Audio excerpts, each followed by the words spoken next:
Olá, tudo bem? Bem-vindo a mais um episódio do Renato Responde. Todo domingo às 8 da noite eu estou aqui para responder as perguntas dos inscritos. Então, as pessoas que assistem os vídeos, elas têm muitas dúvidas. No começo, elas colocavam as dúvidas nos comentários e eu respondia, porque eram poucos comentários. Eram 20, 30 comentários. Hoje são 200, 300 e não dá mais para responder, não tem condição. Eu tenho um assistente, a maioria das pessoas sabe o nome dele é Ricardo, e ele ajuda também a responder. Mas a gente não dá mais conta. Então, e as perguntas depois se repetem, porque é lógico, uma pessoa que começou a assistir os vídeos agora não vai saber que lá nos comentários tem uma pergunta respondida. Então, nós decidimos fazer esse quadro para responder no vídeo as perguntas dos inscritos e aí responde um monte de gente. Na semana passada, nós gravamos aqui nessa casa. Você assistiu o que nós gravamos nessa casa, mas nós ainda estamos aqui. Então, agora eu ainda estou resfriado, estou tomando meu chá. Tem um chá aqui nos Estados Unidos, chama Terraflu. É o melhor para gripe e resfriado, viu? Se você morar aqui, compra, ou estiver visitando e ficar doente, compra, porque você toma esse chá, você fica bom rapidinho. Então vamos à vinheta e depois eu vou às perguntas.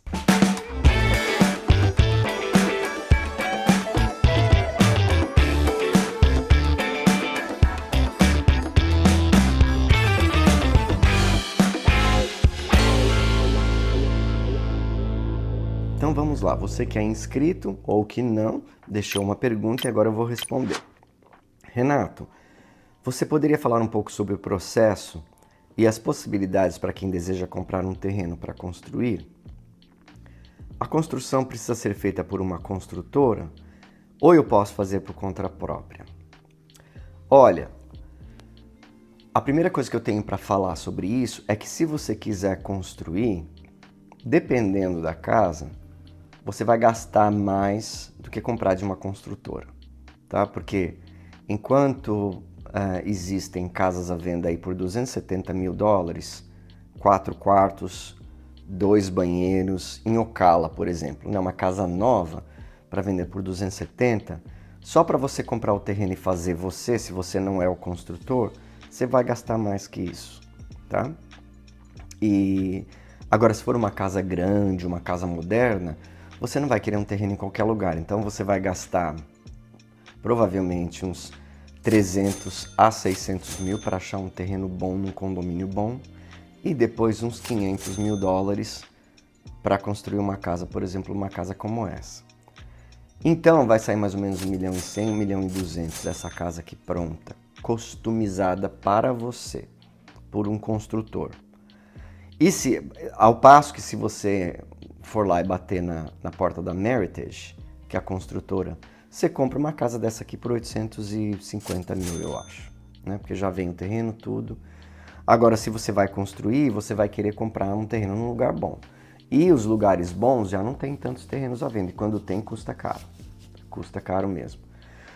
Posso fazer por conta própria? Você tem que dar entrada nas licenças, você tem que arrumar um GC. O GC, que a gente chama, é General Contractor. Você tem que arrumar um GC que coloque os permits para você aqui na Flórida. Acho que no Texas você pode fazer sozinho. O proprietário pode pôr os permits ele mesmo. Então, aqui no estado da Flórida vai precisar dos desenhos, do arquiteto, assinatura e do GC. Depois que você coloca o GC, você pode contratar ele para fazer a casa para você, ou você pode tocar você com as pessoas, mas ele vai ter que ser o responsável, tá bom? Mas só para te falar, eu conheço gente que fez, que ficou bem mais barato do que comprar, mas meio assim por baixo do pano, sabe? Meio assim sem colocar licença, mais ou menos. Então assim, não sei se dá certo não. Vamos à segunda pergunta. Renato, sempre vejo seus vídeos mostrando as casas e decorações. E uma coisa que me chamou a atenção, por que na maioria das casas as TVs são instaladas acima da lareira? Me parece que ficam além da medida ergonômica normal. Bom, geralmente a lareira é o o focal point da sala, ou seja, é o ponto central, ponto focal, a lareira. Então ela fica bem no meio da sala, onde você coloca os sofás em volta. E geralmente, onde está a lareira é onde deveria estar a televisão. Porque se você geralmente você não tem paredes laterais onde é possível colocar a televisão. E às vezes as pessoas colocam a televisão no lugar. Mas do lado, sim. Mas como a lareira ela é baixa, dá para colocar a TV em cima. O que acontece que eu vejo é que as pessoas colocam a TV lá, entendeu? No meio da parede lá, quase encostada no teto, que também não precisa. Né? Se você tem um mantle, que é aquela barra onde pendura as meias de Natal, você abaixa aquela barra, porque a lareira é no chão, entendeu? E aí você coloca. Agora, pouca gente sabe que a posição da televisão é a seguinte: você tem que, na altura da pessoa sentada, na altura dos olhos dela, né? Você traça uma linha reta, bate lá na parede. Depois, com um ângulo de 15 graus, aí tem que fazer no computador, a televisão tem que ficar, o meio da televisão tem que ser instalada onde essa linha do ângulo de 15 graus dá na parede, é lá. Então ela não é reta com o olho, ela é mais alta. A posição correta, mais confortável para o corpo humano assistir a televisão é essa. Você colocar o meio da televisão aonde der os 15 graus da onde você está sentado, é lógico. Não pode ser um sofá lá na sala de jantar, porque daí a televisão vai passar do teto. Tá? Então tem que ser assim, no máximo 3 metros de distância. E tem também na internet mostrando qual é o tamanho máximo da TV que você pode ter de acordo com a distância do sofá para onde ela está. Porque uma TV muito grande pode prejudicar a sua visão também. Tá? Mas isso tudo tem na internet. Vamos lá para a terceira pergunta. Renato, por que as casas, digamos que luxuosas aí nos Estados Unidos são tão baratas comparadas às residências de alto padrão aqui do Brasil? Bom, depende de onde você está falando, né? Uma casa aqui na Flórida, sim. Aqui na Flórida, dependendo do lugar também, né? Se for em Windermere, ela vai custar caro. As pessoas têm a tendência de... como chama, Dani? Quando a pessoa faz a conta?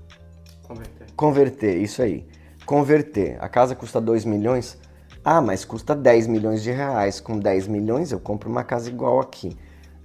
10 milhões para quem vai pagar em real, tá? Mas se uma pessoa tá aqui, ela mora aqui, ela ganha em dólar, ela vai pagar 2 milhões. Então, o melhor era fazer uma conta assim. É mais fácil ganhar 2 milhões aqui do que ganhar no Brasil também, viu? Então, se a gente comparar assim, sem fazer conversão, elas são bem mais baratas mesmo. Agora, se você, por exemplo, for para Nova York, ali em Brooklyn e tal, tem townhouses que custam 20 milhões de dólares, 16 milhões de dólares, 30 milhões de dólares. Então depende do lugar. Aqui na Flórida, tirando o Windermere, aqueles condomínios de alto padrão que as casas custam acima de 10, de 15, fora desse condomínio, você encontra as casas enormes, de alto padrão, relativamente baratas. Assim que no Brasil, uma casa de tem ali onde eu moro, do meu lado esquerdo tem um condomínio de milionários. Né? Você pode ver até no mapa que os terreninhos lá onde eu moro são tudo pequenininhos e aí quando passa do muro os terrenos são enormes. E lá só tem casas milionárias. E tem uma casa, tem 2, 3 casas lá para vender por 900 mil dólares, 1 milhão de dólares, que no Brasil elas custariam 8, 10 milhões de reais, tá? Numa cidade como Longwood. Então, é por causa do lugar. Se fosse, por exemplo, lá em Nova York ou na Califórnia uma casinha pequenininha, um barraquinho é 800 mil. Então, assim, depende do lugar, tá bom? E a última pergunta, deixa eu tomar um pouquinho aqui que eu tô sem voz. Renato, quais os livros de design você considera indispensáveis? Olha, como eu terminei a faculdade há mais de 11 anos, eu não lembro do nome dos livros, tá bom? Mas para quem está querendo estudar design e tal, eu vou te dizer então as coisas principais que você tem que saber, que eu acredito. A primeira coisa principal que você precisa saber é o layout, tá? Como colocar mobílias nos ambientes. Para você não cair naquele erro de comprar uma mesa e ela não caber, ou você não viu como é que circula por trás, ou pelo lado, ou então assim, os livros de layout, de circulação, deve ser assim que fala em português. Eles mostram como você circula dentro da casa, que a rota, você tem que traçar uma rota da porta de entrada até o último quarto. Não pode ter nenhuma curva de 90 graus. Quer dizer, pode, né? Mas era melhor que não tivesse uma curva de 90 graus. Então, que todas as curvas sejam suaves. Então, quando você estuda layout, você consegue colocar uma casa, montar uma casa super confortável. Eu vejo decoradores, arquitetos, assim, que são famosos. Eu vejo no Instagram cada besteira, entendeu? De layout, ergonometria, que eu falo, gente, como pode, né? Como pode fazer um negócio desse? Mas acontece, tá? Então, eu diria que a primeira coisa que teria um livro de layout. Depois, um livro sobre os estilos de design. É bom você estudar todos os estilos. É lógico que você como pessoa, nós como pessoas temos o nosso estilo, né? O meu estilo é esse, o meu estilo é aquele, o meu estilo é moderno, o meu estilo é vintage, o meu estilo é tradicional, é clássico, é sueco. Então, estudar os estilos, e você não precisa comprar um livro, tá? Tem tudo na internet. Estudar os estilos de design e qual a principal característica deles. E eu acho que, por último, estudar a teoria das cores, tá? Porque um ambiente monocromático é o mais fácil de fazer e ele fica lindo, mas ele vem dessa palavra monotone, monótono, ele fica monótono com o tempo, então precisa de um pop de cor aqui e ali. E tem as cores que vão, essa cor vai com essa, então você estuda a teoria das cores e como elas se relacionam. E aí você vai estudar também que tipo de reação você quer que o cérebro tenha com aquele tipo de cor e aonde você deveria colocar isso aqui, o que funciona. Por exemplo, pouca gente sabe que quando você aumenta o contraste e dá uma ideia de sofisticação, né, e de modernidade. Algumas pessoas não sabem isso ao pé da letra, mas internamente ela sabe. Vou te dar um exemplo. Eu conheci uma mulher que era sogra de uma amiga minha e ela fez a casa dela inteirinha preto e branco, né? Então não existe um contraste maior do que o preto e o branco, né? O branco está de um lado totalmente oposto do preto. Então esse é o maior contraste. Só que quando você coloca preto e branco juntos, ele dá uma ideia de moderno e sofisticado, sendo que o sofisticado também pode ir para o mais escuro. E a casa dela ficou parecendo a casa da Cruella, lá do 101 Dálmatas, porque era tudo preto, era sofá branco com almofada preta, mesa preta, mesa branca com a cadeira preta, e o quadro preto e branco, e o tapete preto com a parede branca. Então assim, ficou um negócio, ficou um horror, na minha opinião. Mas ela adorou, né? Ela tinha muito orgulho de mostrar. Então, e é isso que eu acho que é importante. Você gostou? Não se importe com a opinião dos outros, faz a casa para você, tá bom? Mas estudando a teoria das cores, você vai se dar melhor. Então, sabendo fazer o layout, tendo uma ideia dos estilos de decoração e estudando teoria das cores, o resto, né? O resto evita de colocar coisa da moda, né? Coisa da moda cai de moda, né? Tudo que é da moda cai de moda, vá para o mais clássico. Então, hoje nós terminamos mais esse episódio do Renato Responde. Espero que você tenha gostado, tá bom? Agora são 8h15 da noite aí do Brasil, né? Espero que eu não tenha falado mais que 15 minutos. E espero que você tenha uma ótima noite de descanso para trabalhar amanhã e ter uma semana maravilhosa. Se você não se inscreveu ainda, por favor, se inscreva. faça parte da nossa família. E eu vejo você na quinta-feira, que eu ainda não sei que vídeo que vai ser, porque a gente ainda não gravou.